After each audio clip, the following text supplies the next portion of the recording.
Chapter 2. Connie and Clifford came home to Ragby in the autumn of 1920. Miss Chatterley, still disgusted at her brother's defection, had departed and was living in a little flat in London. Ragby was a long, low old house in brownstone, begun about the middle of the 18th century, and added on to, till it was a whirl of a place without much distinction. It stood on an eminence in a rather fine old park of oak trees, but alas, one could see in the near distance the chimney of Tevershall Pit, with its clouds of steam and smoke, and on the damp, hazy distance of the hill, the raw straggle of Tevershall village, a village which began almost at the park gates, and trailed in utter hopeless ugliness for a long and gruesome mile. Houses, rows of wretched, small, begrimed, brick houses, with black slate roofs for lids, sharp angles, and willful, blank dreariness. Connie was accustomed to Kensington or the Scotch Hills or the Sussex Downs. That was her England. With the stoicism of the young, she took in the utter, soulless ugliness of the coal and iron Midlands at a glance, and left it at what it was, unbelievable and not to be thought about.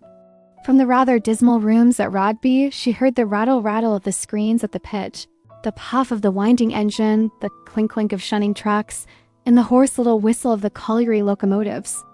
Tevershall Pit Bank was burning, had been burning for years, and it would cost thousands to put it out, so it had to burn. And when the wind was that way, which was often, the house was full of the stench of this sulphurous combustion of the earth's excrement. But even on windless days, the air always smelt of something under earth, sulfur, iron, coal, or acid. And even on the Christmas roses, the smuts settled persistently, incredible like black manna from skies of doom. Well, there it was, faded like the rest of things. It was rather awful, but why kick? You couldn't kick it away. It just went on, life, like all the rest. On the low dark ceiling of cloud at night, red blotches burned and quavered, dappling and swelling and contracting, like burns that give pain. It was the furnaces.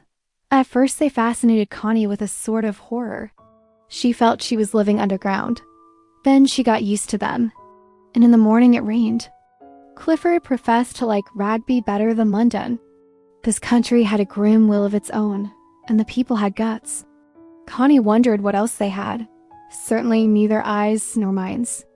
The people were as haggard, shapeless, and dreary as the countryside, and as unfriendly. Only there was something in their deep-mouthed slurring of the dialect, and the thresh of their hobnailed pit boots as they trailed home in gangs on the asphalt from work, that was terrible and a bit mysterious. There had been no welcome home for the young squire, no festivities, no deputation, not even a single flower.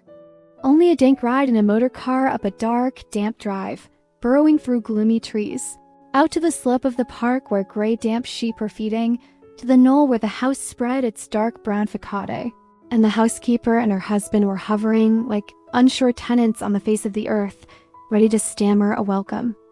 There was no communication between Ragby Hall and Tevershall village, none. No caps were touched, no curtsies bobbed. The colliers merely stared. The tradesmen lifted their caps to Connie as to an acquaintance, and nodded awkwardly to Clifford. That was all. Gulf impassable, and a quiet sort of resentment on either side. At first, Connie suffered from the steady drizzle of resentment that came from the village. Then she hardened herself to it, and it became a sort of tonic, something to live up to. It was not that she and Clifford were unpopular. They merely belonged to another species altogether from the colliers. Gulf impassable, breach indescribable, such as is perhaps non-existent south of the Trent, but in the Midlands and the industrial North Gulf impassable, across which no communication could take place. You stick to your side, I'll stick to mine. A strange denial of the common pulse of humanity. Yet the village sympathized with Clifford and Connie in the abstract. In the flesh, it was, you leave me alone. On either side, the rector was a nice man of about 60, full of his duty and reduced, personally, almost to a nonentity by the silent, you leave me alone of the village. The miners' wives were nearly all Methodists. The miners were nothing. But even so much official uniform as the clergyman wore was enough to obscure entirely the fact that he was a man like any other man. No, he was Mr. Ashby, a sort of automatic preaching and praying concern. This stubborn, instinctive we think ourselves as good as you if you are Lady Chatterley, puzzled and baffled Connie at first extremely. The curious, suspicious, false amiability with which the miners' wives met her overtures. The curiously offensive tinge of, oh dear me, I am somebody now with Lady Chatterley talking to me, but she needn't think I'm not as good as her for all that, which she always heard twanging in the women's half-fawning voices, was impossible. There was no getting past it. It was hopelessly and offensively nonconformist. Clifford left them alone, and she learned to do the same. She just went by without looking at them, and they stared as if she were a walking wax figure. When he had to deal with them, Clifford was rather haughty and contemptuous. One could no longer afford to be friendly. In fact, he was altogether rather supercilious and contemptuous of anyone not in his own class. He stood his ground without any attempt at conciliation, and he was neither liked nor disliked by the people. He was just part of things like the pit bank and Ragby itself. But Clifford was really extremely shy and self-conscious now he was lame. He hated seeing anyone except just the personal servants, for he had to sit in a wheeled chair or a sort of bath chair.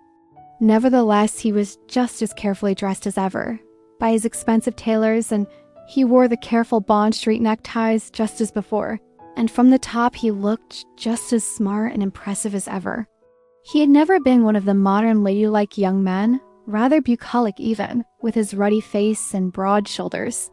But his very quiet, hesitating voice and his eyes, at the same time bold and frightened, assured and uncertain, revealed his nature. His manner was often offensively supercilious, and then again modest and self-effacing, almost tremulous. Connie and he were attached to one another in the aloof modern way. He was much too hurt in himself, the great shock of his maiming, to be easy and flippant. He was a hurt thing, and as such Connie stuck to him passionately. But she could not help feeling how little connection he really had with people. The miners were, in a sense, his own men. But he saw them as objects rather than men, parts of the pit rather than parts of life, crude raw phenomena rather than human beings along with him. He was in some way afraid of them. He could not bear to have them look at him now he was lame, and their queer, crude life seemed as unnatural as that of hedgehogs. He was remotely interested, but like a man looking down a microscope or up a telescope, he was not in touch. He was not in actual touch with anybody, save, traditionally, with Ragby, and through the close bond of family defense with Emma. Beyond this, nothing really touched him. Connie felt that she herself didn't not really touch him. Perhaps there was nothing to get at ultimately, just a negation of human contact. Yet he was absolutely dependent on her. He needed her every moment. Big and strong as he was helpless. He could wheel himself about in a wheeled chair, and he had a sort of bath chair with a motor attachment in which he could puff slowly round the park, but alone he was like a lost thing. He needed Connie to be there, to assure him he existed at all.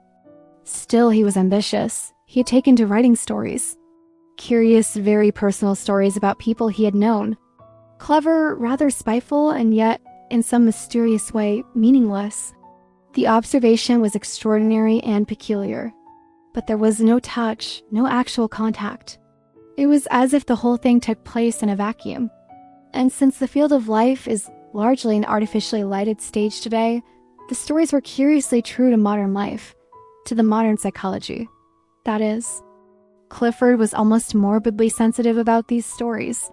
He wanted everyone to think them good, of the best, ne plus ultra.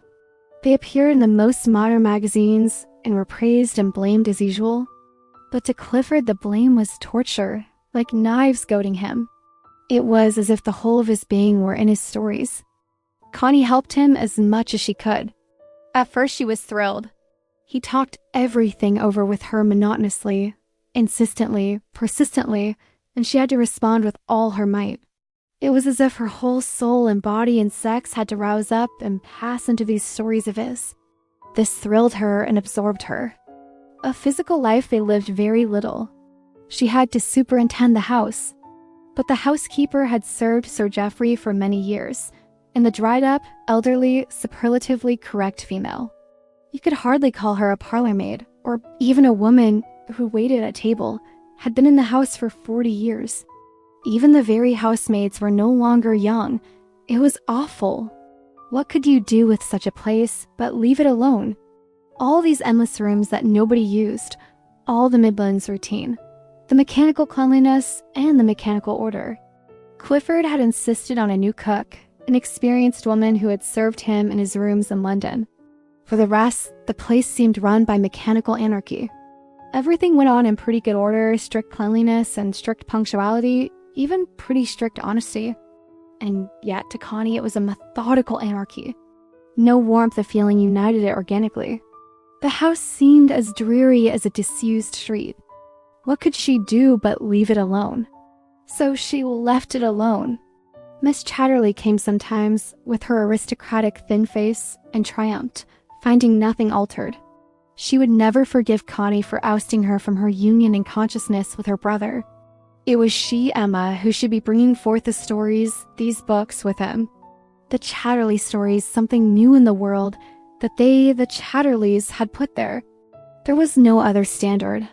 There was no organic connection with the thought and expression that had gone before.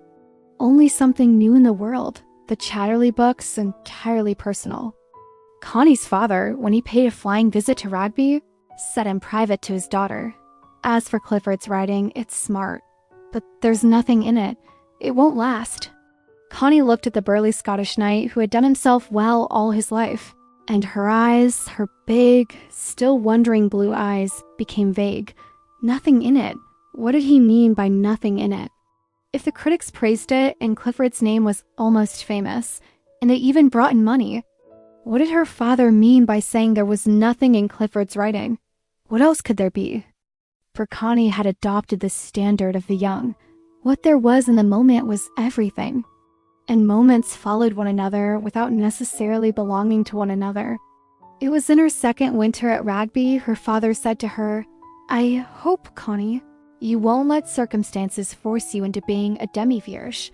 "A demi-vierge," replied Connie vaguely. "Why? Why not?" "Unless you like it, of course," said her father hastily.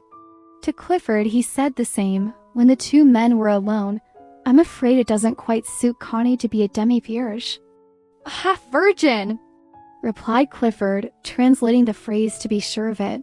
He thought for a moment, then flushed very red. He was angry and offended. In what way doesn't it suit her? He asked stiffly. "She's getting thin ... angular. It's not her style. She's not the pilchard sort of little slip of a girl. She's a bonny Scotch trout. Without the spots, of course," said Clifford. He wanted to say something later to Connie about the demi-vierge business, ... the half-virgin state of her affairs. But he could not bring himself to do it. He was at once too intimate with her and not intimate enough.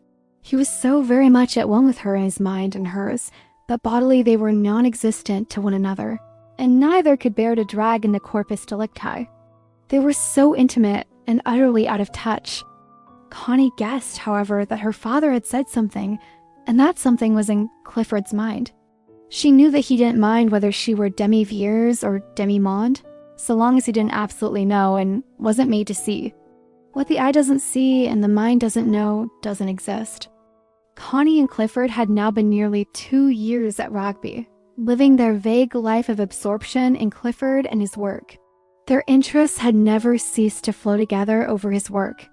They talked and wrestled in the throes of composition, and felt as if something were happening, really in the void. And thus far it was a life in the void.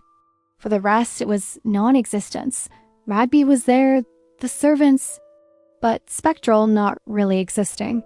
Connie went for walks in the park, and in the woods that joined the park, and enjoyed the solitude and the mystery, kicked the brown leaves of autumn, and picked the primroses of spring. But it was all a dream. Or rather, it was like the simulacrum of reality. The oak leaves were to her like oak leaves seen ruffling in a mirror. She herself was a figure somebody had read about, picking primroses that were only shadows or memories, or words. No substance to her, or anything ... No touch, no contact. Only this life with Clifford, this endless spinning of webs of yarn, of the minutiae of consciousness, these stories Sir Malcolm said there was nothing in, and they wouldn't last. Why should there be anything in them? Why should they last? Sufficient unto the day is the evil thereof. Sufficient unto the moment is the appearance of reality. Clifford had quite a number of friends, acquaintances really, and he invited them to Ragby. He invited all sorts of people, critics and writers, people who would help to praise his books. And they were flattered at being asked to Ragby, and they praised. Connie understood it all perfectly. But why not? This was one of the fleeting patterns in the mirror. What was wrong with it? She was hostess to these people, mostly men. She was hostess also to Clifford's occasional aristocratic relations. Being a soft, ruddy, country-looking girl inclined to freckles with big blue eyes and curling brown hair and a soft voice and rather strong female loins, she was considered a little old-fashioned and womanly. She was not a little peltered sort of fish, like a boy with a boy's flat breast and little buttocks. She was too feminine to be quite smart. So the men, especially those no longer young, were very nice to her indeed. But knowing what torture poor Clifford would feel at the slightest sign of flirting on her part, she gave them no encouragement at all. She was quiet and vague. She had no contact with them and intended to have none. Clifford was extraordinarily proud of himself. His relatives treated her quite kindly. She knew that the kindliness indicated a lack of fear, and that these people had no respect for you unless you could frighten them a little. But again, she had no contact. She let them be kindly and disdainful. She let them feel they had no need to draw their steel and readiness. She had no real connection with them. Time went on. Whatever happened, nothing happened, because she was so beautifully out of contact. She and Clifford lived in their ideas and his books. She entertained ... There were always people in the house. Time went on as the clock does, 8:30 instead of 7:30.